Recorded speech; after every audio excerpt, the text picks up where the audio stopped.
Emino Highway Akeshi. Ini community royalty ebi our ese anye kegi owo our zoposhago na wa mo amagi ne oyawa ke awura the rights of the community oye na legi the total production ibuare our my percentage show iga baja noli igi sokoto igi Oyo state sorry ekeze boya awa ya ligo and the cement plant shares what Edo State got as revenue and you bring it to table and what Okpela know that away 10% what they are supposed to have and yet that if they insist on the money that 300 million shall be monthly instead of the year's labor pay. Ogoki Onuzegoyo aside the 300 million player to go for the community royalty. In Oyawa Doyopera, there is a need Abushombe Inogadi an ordinary money act of the federation. No guarding the operation of cement production. Coming to the mining act in general, is what about our chiefs suggest that at some point only back in our all the there but the truth is that the agreement everything is in it. They are supposed to give us water, they are supposed to give us electricity, they are supposed to give us water, they are supposed to give us hospital. They are all in it. So there's no issue of Oyedeli or Wabe or Inake Niewe.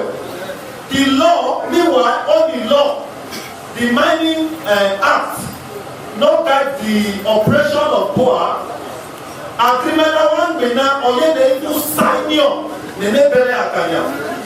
So what it means is that for this period of years that they operate, they are already preach.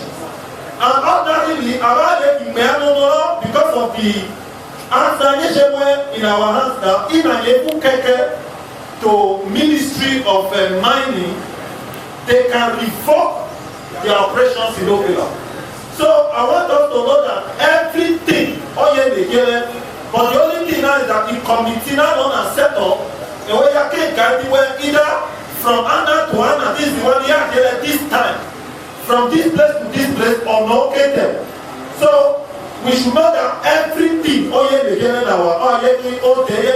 this is 7 million no, they are supposed to give us light for all intent and purposes. The 10% open after Elamashi on our every year for his production.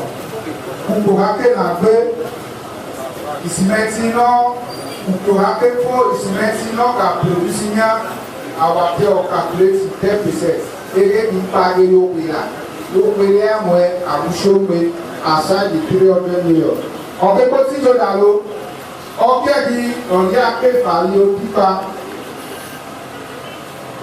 Ono pipa no ya kefe awa sabo kefe we so anike bino anike ki omo emina mi tonfa na asinati amuiba and to boyo ana 50 megawatts or generates at ine ipanoboya near eno just 2 megawatts.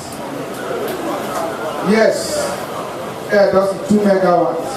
And any Tobayo, any I use Zogo, I use a big area reserve. So I get instead in the pocket, I get out Panawa, in our G, Ajakuta, and my company, Ajakuta, they dies. Community in Ago. Away Panawe free they are using for 24 hours. And if you are below baby, or you bought it or power, you are free of charge.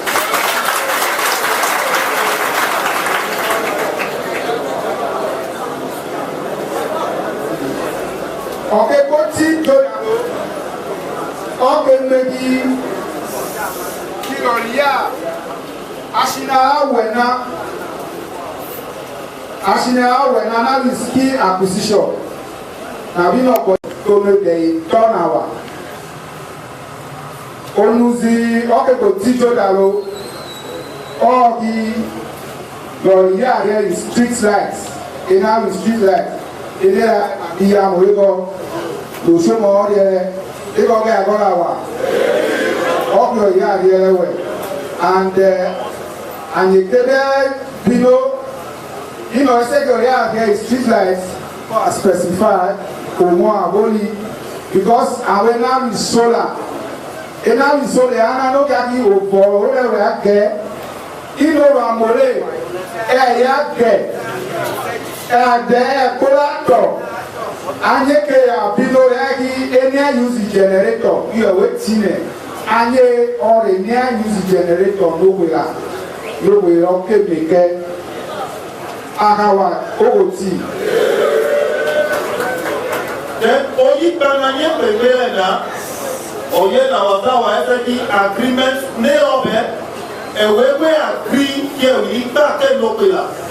So it's not as if they are imposing. So the issue of that I can need any cargo. Now can support him or you know arise at all. They said I can 24 hours.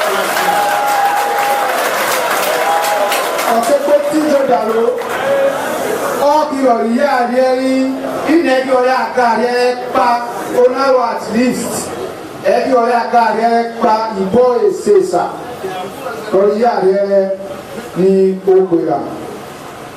okay,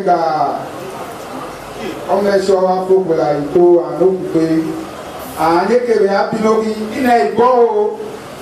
You know, God ain't borrow. There are some factors no one consider. Ọ̀pọ̀ ìwà tọ̀ ní bọ́ọ̀lù ṣàṣìná mẹ́pa lórí àkékòyà olùtì.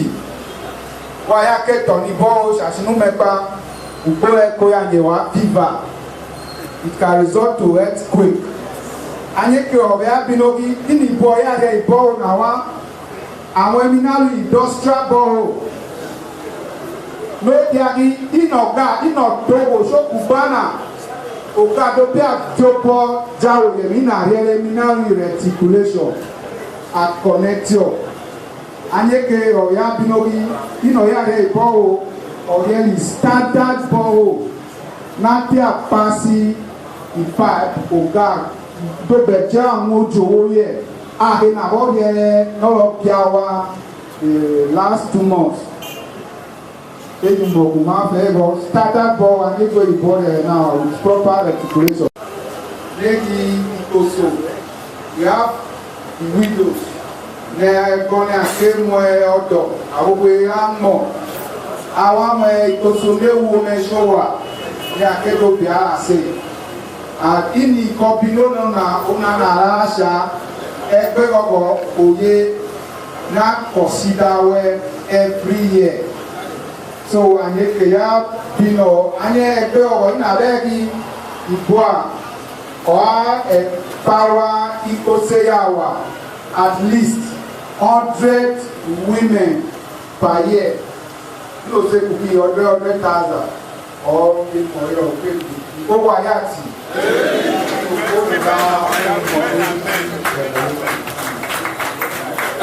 Na ye people the other thing and then the many things not there now. Any women get rights or there are rights, there are also obligations. Now expected that our community, that environment now that compare environment is our guys say our quickest guy. Our semi Marie Ibubu Chow we are. and Ibubemina Rotia, our neighboring community, now Okele, Auchi, Iriak Kiawa. In short, in any case, Auchi, and I can't do the Homo Yamidi, Topoki, Ita Uchi, Jerego, Ikotole, Okoyawa, Demi, Opela, Buekila, and I said, Namgo. Ìkéyà mi ní ẹ̀mẹ̀ yọ̀rọ̀ ìyẹ̀mẹ̀ ní ìlànà ìwọ̀n. Ó pèlà ẹ̀nà àwọn ìkọ́pì nílànà ọ̀kẹ́ nígbò àwọn àmọ́ ìgbà àwọn àmọ́ òdẹ̀ ọ̀kẹ́ ìgbẹ̀nìwẹ̀ and which is very it was ọ̀kẹ́ ìkìnẹ́lẹ̀. And ìkẹsìkẹ́nu bẹ́ẹ̀ nípa ibú àkànyà ọ̀ àmọ̀ mọ́pẹ́ àánú. Ikanyana obere agwape is enya ditupu. Yes. Inubini on agreement so ana àwọn emogo ni chama no ngere na. Roma awanyo be state house. Now mi ni poa. Because aranye kwe government the one of the staff or staff you miss Yeye Muse Yiskuse na Womiano University in the Yamio Okarepe no Ikoma Zavale. You are Yamio. You are Dobia Faro Karono University.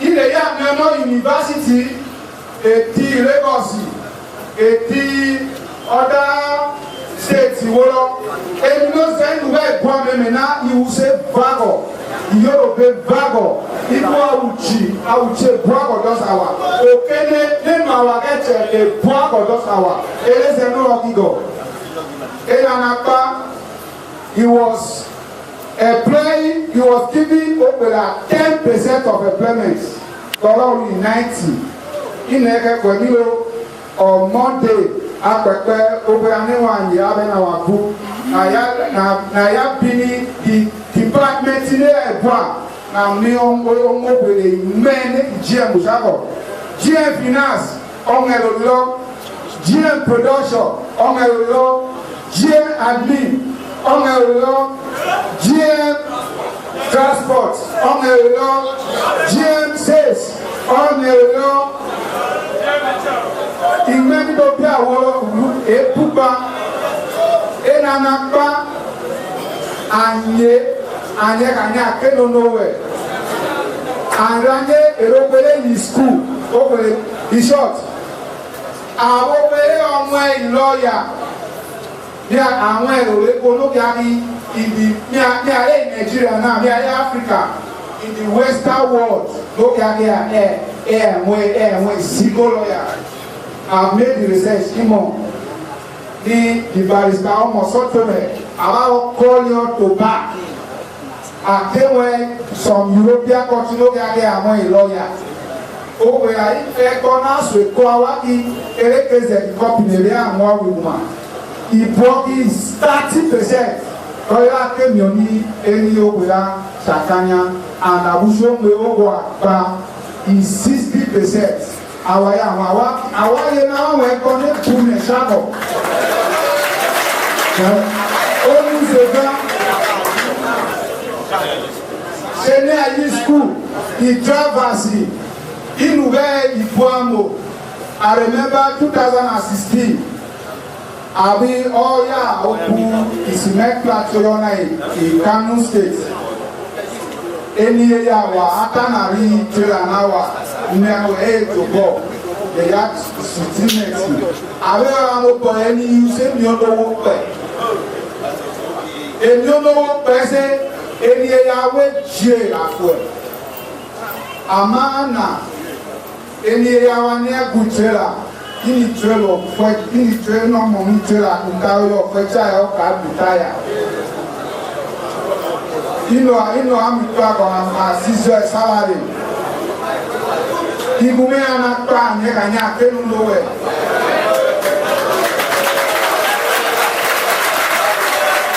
Yes. Kogole anyale ono ya no nemi ibua oshi nunu jago ama aye na wakenwe guduma ibani le sito ya mo e ki apa na abe ya efui apa na ke ko piwe shapu iru me bawa be adiru me bawa raji inu ya mi contract. It is very good to run the contract. Ama the contract nuwa mie nura nwongo pe na biye iguma owo ati eni yawa ego ya no ga for we help people after 20,000 naira. Anye ono ya mi contract anye ale osi ni ama the welfare of the workers should be put into consideration. And over illegal implication, look at the barrister or yes, that what I said. Generally, on the CDO and they assign Anna. In a lawyer, take it up. Or you never can revoke. That is a mere with license, they don't operate. But our no problem. And in again, no is that. Our corporate Nisanyo. The moment now of Sanyo Lena, I am the implementation. It can not yet our people was she don't. If they say na Pelena, any no any Agelena, Oya Pia. So our make sure our create the environment Nyanya, Nawanyanya, Kelo, Chamanoma.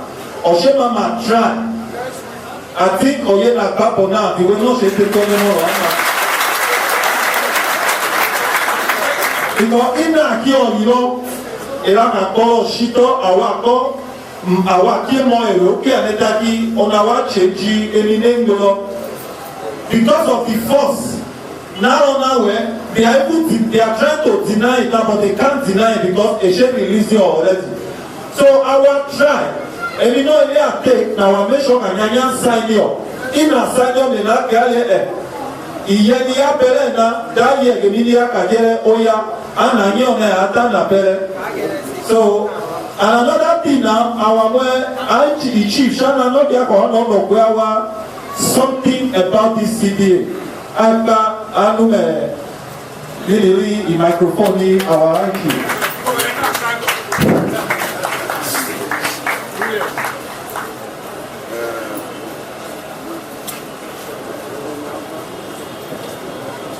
The chiefs, the Open National Council, that the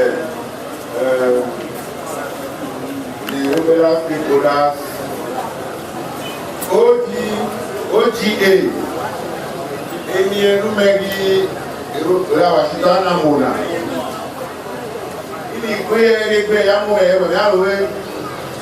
The reason is that only Onaga Modia.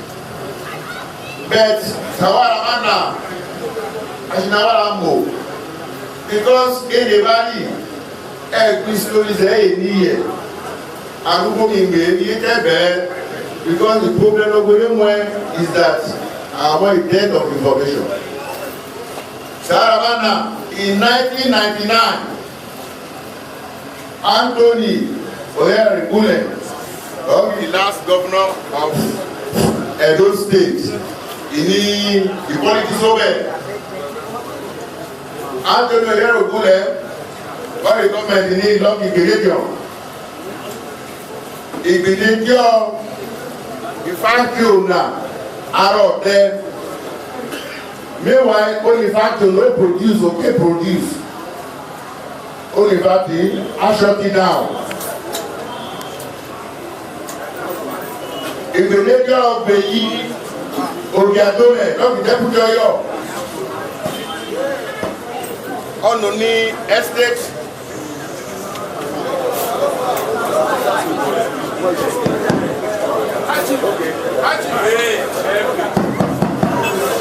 No, let me go through because every one I can push for CTA. You know that was a move contract now.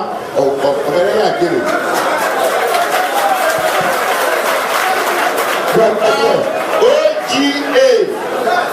OGA our tẹ̀wẹ̀ because ìrèjì bua ìbú ekpori contract 14 million ẹ̀gẹ̀ wẹ̀ lóló.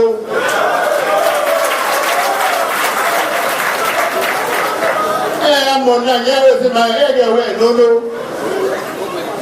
Ìlò owó dájú làárọ̀ ìṣẹ́mi.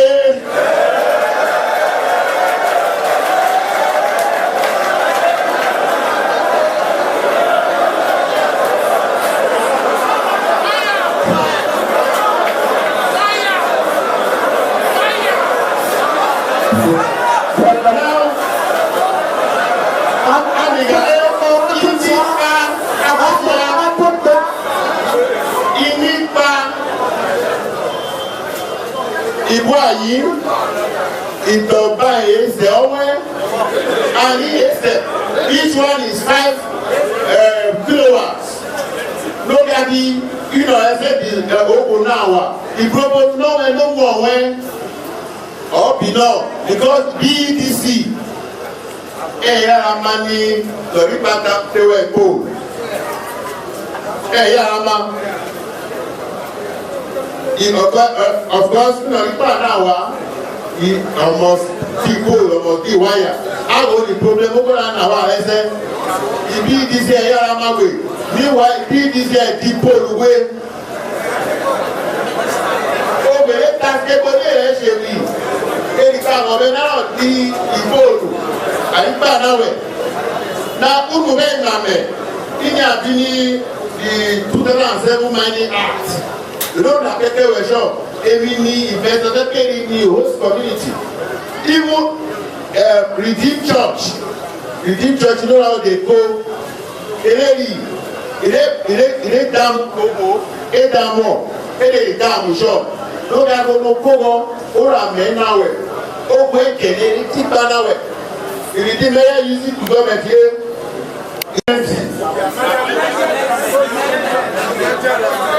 The amended agreement our sure because agreement criminal review from time to time and and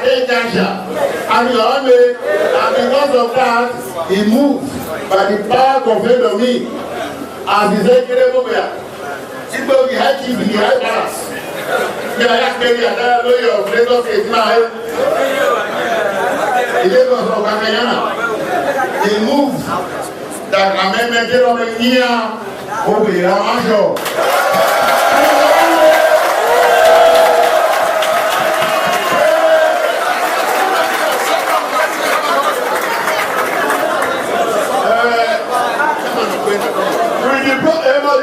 With the starting protocol, we can say, okay, don't get time when now we are going to give you over. I love them, I was so happy. Ẹ̀ẹ́dẹ́gbẹ̀rún ní ọkùnrin dáná mọ́tò kàkọ́ ọ̀kọ̀tọ̀ kùtù. So ọlọ́mọdé wọ́n kì í nìkan àtẹ Áfíríkànyà. Lẹ́gbọ̀n ìkọ́mọ̀ òṣìṣẹ́ ní agbára tó bẹ̀ kéèké ní Tọ́sánà. Then àpẹ̀gbẹ́ àwọn akẹ́kọ̀ọ́ integrity matters a lot because students wey were there at the time wọ́n kí a máa tó tó fẹ́ kí ìkọ̀rọ̀pọ̀ ló wẹ́ ìwà bá àpẹ̀gbẹ́ integrity is very important. Ní àwọn òwe fún yẹ kéèké. Ṣé kò náà máa tó mọ̀ fún sẹ́wọ̀n yìí dáadáa ní wẹ́ẹ́ wà ní mínísítà kí ìfọ̀ àwọn kejì mínísítà lọ́rùká ló wà ní gbàgbọ́nà ẹ̀. So wẹ́wẹ̀ náà emotion ni high chief has somewhere because èèmọ̀ wà lórí àwọn ọmọ we need a modern secondary school here in Igbo Atonawa. Is it there? Okay. Their ethos was security. Okay. So that's police or vigilantes. Okay. So now the second emotion as moved by high chief Asiam Ofume, the second emotion as moved by high chief Asiam Ofume. Thank you. At this point, since our Sheramaki agreed with the proposed CDA, I want to put a procedure in place to guarantee the people that work with order from tomorrow. so that na speeding up this the signing of this agreement, because it stands now, it is yet to be an agreement until it is appended to. Not feel that Opera is not one time for. And in Goyeramo, this is a true example of Opera is one time for. When Kenya. If I die for Opera, and there we have a big beer. Any year now, when Kenya, we went to come for me now. They don't tell me mineral time, and our way that they winner. So that is a matter of me.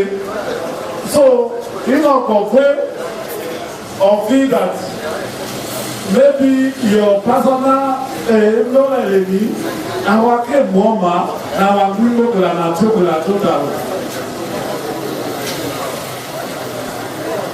And when we ran in here, I said, recently, it actually on our reputation of key witness on him. Et donc, quand tu as un ministre communal, il parle pour les opéras. Et que tu as toi, à toi, on revient, il faut les ministres. Il nous a tué par pour les opéras. For any reason, au gouvernement, il peut dire, tu es les événements, il y a des gamins qui ont été là. Ayer,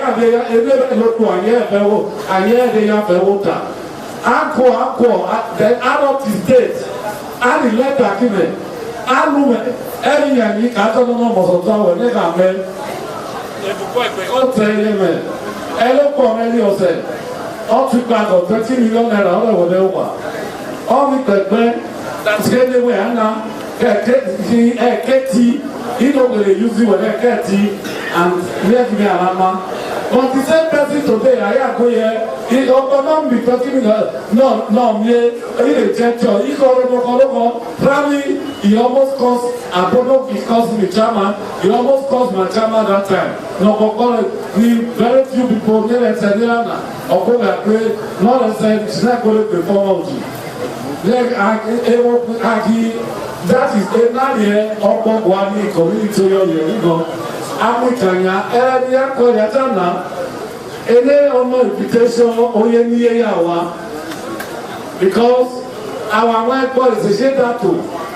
Ona Lopo Yosana, not a Yashito Ako, the meter Kogelesi, Abara Teko, Lesani, MOU Nawa, any committee now, all of there. Àwọn àti ẹ̀kẹ́ ẹ̀wùzí àsì àmọ̀fún high chief ẹ̀wùzí chief Arúwé David high chief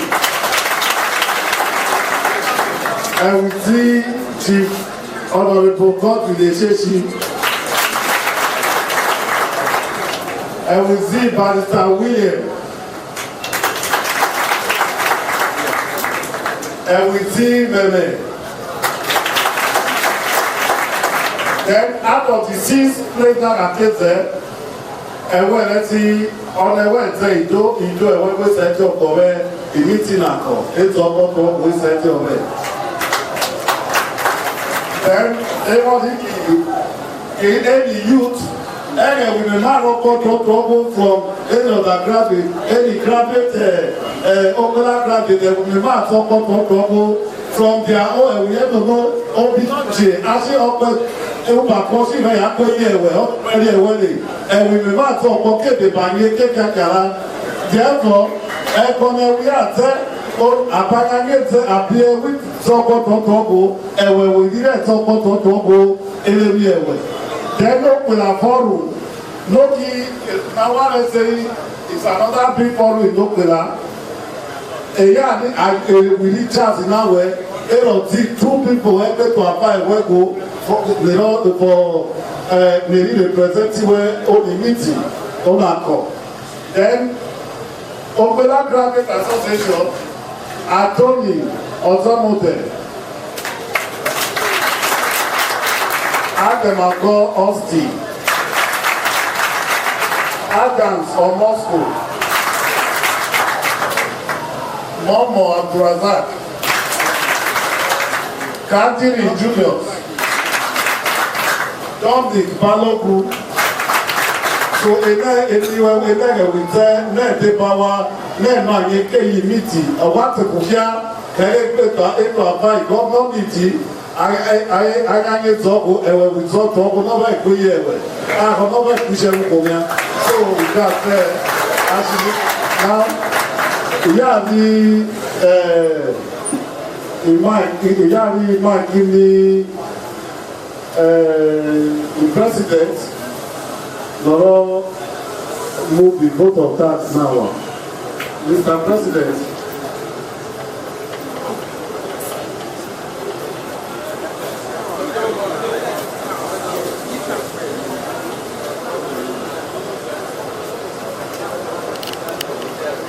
ayi elige alele gbalina okula awa pepe elige alele gbalina okula ile na mo kupe aya mego niye yawo la poshi alo ya keji ono ki ale ki we mo go ki we mo toto ki we ya pe ni yewo eyawa o dalu le si le we esle kwa ya la manawe alo aya keji asisini acha jepa esle ko anu keji emni mo ni kame aseme mangwewe adwa anye ite to anye pe kunae apani na me e koli na nero yo esle ko kala to yoba awi ya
First, about you speak loud. Okay, go back where you are now because I should make the crowd when I shake back.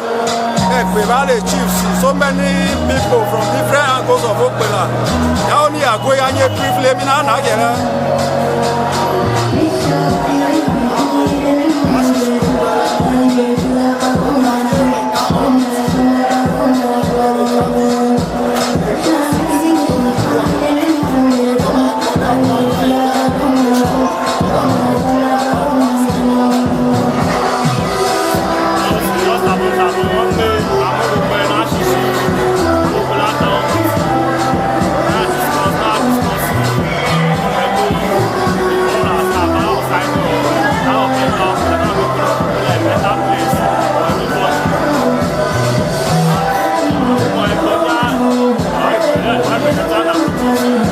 Thank you.